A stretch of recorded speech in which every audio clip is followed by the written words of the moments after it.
tayo magbabawas. Kapag round down, hindi tayo magbabawas. Kapag round up, magdadagdag tayo.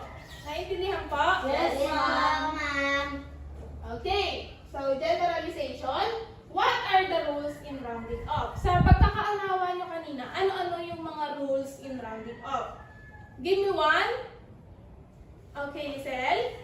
Try ko po. Ma'am, pagka yung katabi po ng halimbawa sa tens ay nagsisimula sa 5, 6, 7, 8, yun po yung i-round up natin.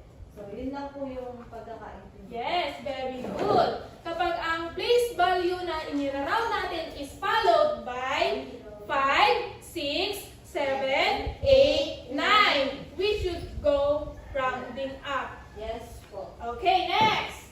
What is the other rules? The next rules. Jessica.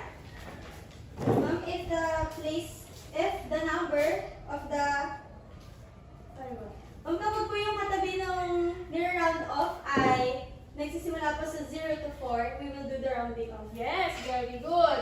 For example, yung mag-round tayo ng nearest hundreds. If the following numbers followed by 0 to 4, it will become round down. And the following numbers will become 0. Hindi tayo magbabawas